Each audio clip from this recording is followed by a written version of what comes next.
Voilà un nouveau chapitre de physique sur les ondes mécaniques. Donc dans cette première partie, première vidéo, on va voir ce qu'est une onde, on va essayer de décrire au mieux pour se rendre compte de ce qu'est une onde. Ensuite, on verra comment elle se propage, les différents modes de propagation, puis on parlera de la vitesse des ondes. Alors qu'est-ce qu'une onde? On va déjà partir d'exemples que vous connaissez. On peut parler de la houle par exemple sur la surface de l'eau. Ou bien ici, image numéro 2, des spires de ressort qui se contractent sous l'effet d'une perturbation. Euh, ces ondes, déjà, c'est pas quelque chose de statique, c'est-à-dire que la vague, elle a pour vocation d'avancer jusqu'au rivage. La compression ici des spires des ressorts, elle a pour vocation d'avancer le long du ressort. Mais ce qui avance, dans les deux cas, ce n'est pas réellement un matériau.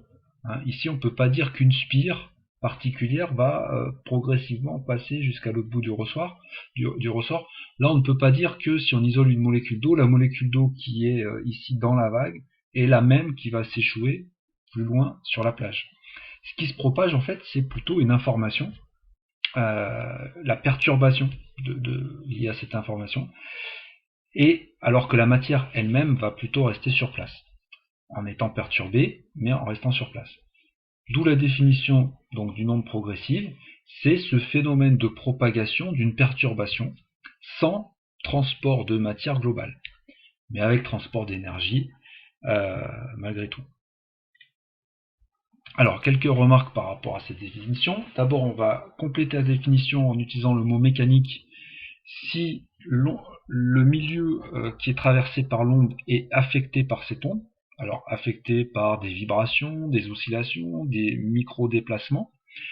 Donc c'est le cas, les molécules d'eau, dans le cas du passage d'une vague, vont monter et descendre pour former une bosse d'eau, voire un creux d'eau, mais globalement l'eau n'avancera pas sur le plan horizontal. Deuxième remarque à faire sur les ondes, ce mot mécanique ne pourra pas être attribué aux ondes électromagnétiques. Les ondes électromagnétiques peuvent voyager dans le vide, ça veut dire qu'elles n'ont même pas besoin de matériaux pour exister, donc elles ne vont pas affecter réellement le matériau, elles ne sont pas mécaniques. Et puis si on s'occupe de comment se passe cette propagation, ce qu'il faut bien comprendre, c'est qu'elle se propage, l'onde se propage de proche en proche, c'est-à-dire chaque élément du matériau support, donc ici le ressort, est affecté par l'onde, mais va influencer son voisin.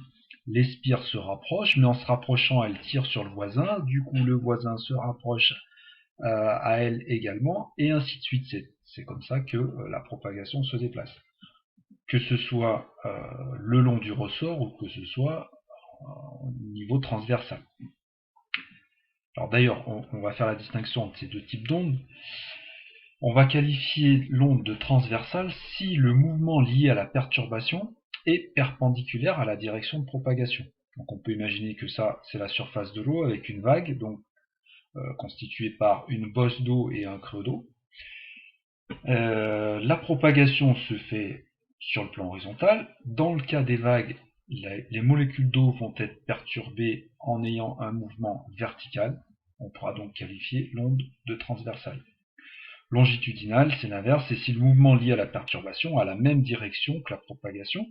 Donc ici, ce schéma-là, avec ces blocs, illustre des ondes sismiques, dans lesquelles, alors certains types d'ondes sismiques, il y en existe plusieurs types, mais ce qui est illustré par ce schéma, ce sont les ondes P, dans lesquelles on voit il y a des compressions, c'est-à-dire des morceaux de matériaux qui se rapprochent ou qui s'écartent, mais ces rapprochements ou ces écartements se font dans la même direction, ici horizontale, que la propagation du séisme.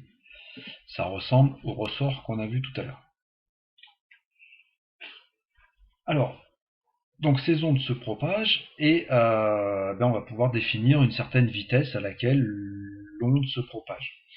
On va nommer front d'onde l'endroit où l'onde atteint pour la première fois le matériau. Donc ici sur les schémas, on voit que le front d'onde, pour l'instant, la compression de spire se trouve au niveau du point M, et puis un peu plus tard, on voit que le front d'onde se trouve au niveau du point M'. En mesurant la distance entre M et M', on va pouvoir déterminer la vitesse des ondes qu'on appellera célérité. Donc célérité et vitesse sont totalement synonymes. On va plutôt réserver le mot vitesse pour des objets qui réellement se déplacent, et plutôt célérité pour une perturbation qui se déplace, c'est-à-dire pour une onde. Sinon, la méthode de calcul ne change pas. Il suffit de savoir la distance parcourue par le front d'onde entre deux instants différents. Donc si le front d'onde passe du point M au point M' pendant un temps qui peut se mesurer en faisant la différence T2 moins T1, eh bien, on pourra calculer la célérité en divisant la distance parcourue par la perturbation par le temps qu'elle a mis pour le parcourir. C'est une formule classique, c'est la même formule que la vitesse. Seule chose à bien comprendre, c'est qu'il n'y a aucun matériau réellement qui se déplace puisqu'il s'agit d'une onde. Petit terme de vocabulaire qu'on peut rajouter, le temps justement avec lequel le point M' doit attendre par rapport au point M pour être atteint par l'onde, on appelle ce temps-là retard. Donc dans ce cas-là, le retard de M' sur M est de T2 moins T1, et généralement les retards, on les note avec la lettre grecque τ. Petite illustration pour terminer. Donc on va illustrer ça avec le déplacement d'une corde, d'une onde le long d'une corde. Donc ici la corde est parfaitement horizontale. Je vais activer cet oscillateur qui va donner un mouvement vertical à la corde, et on va voir ensuite la perturbation qui avance. On peut remarquer sur cette corde deux points qui ont été coloriés. Donc ici vous avez un point bleu qui se trouve à 2,50 m de la source, et un point rouge qui lui se trouve à 3,75 m. Donc entre le point bleu et le point rouge, il y a une distance de 1,25 m. On pourra constater que le point rouge va être atteint par l'onde avec un certain retard sur le point bleu, et grâce à tout ça, on va déterminer la vitesse.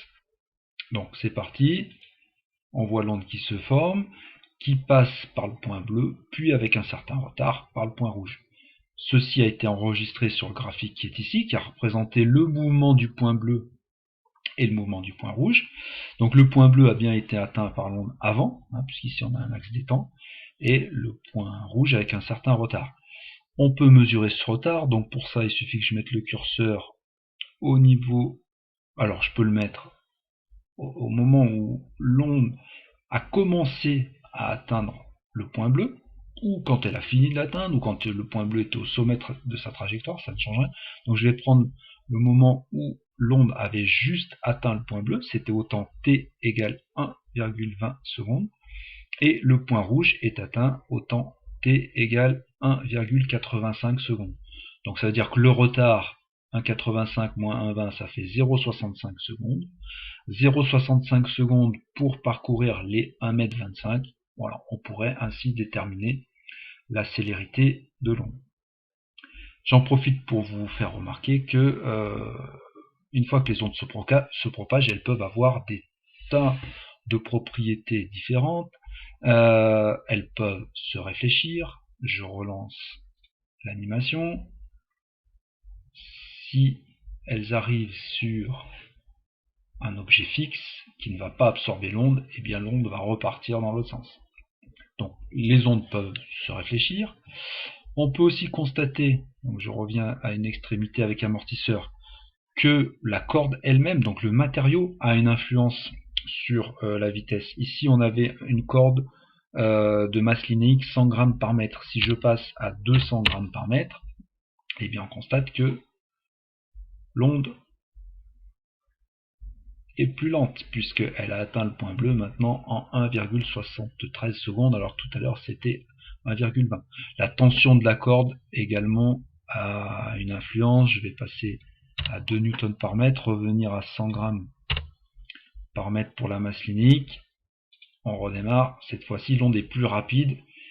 Étant donné qu'elle est plus rapide, enfin en tout cas le logiciel est fait comme ça, étant donné qu'elle est plus rapide mais qu'elle dure toujours le même temps, on a vu également qu'elle s'étalait sur une distance plus grande, plus rapide, puisque là le point bleu est atteint au bout de seulement 0,53 secondes. On peut donner un exemple de vitesse concrète de certaines ondes mécaniques. J'ai pris l'exemple des célérités du son dans trois matériaux différents, dans l'air, dans l'eau, dans l'acier. Dans l'air, une vitesse qu'il faudrait connaître, 340 mètres par seconde.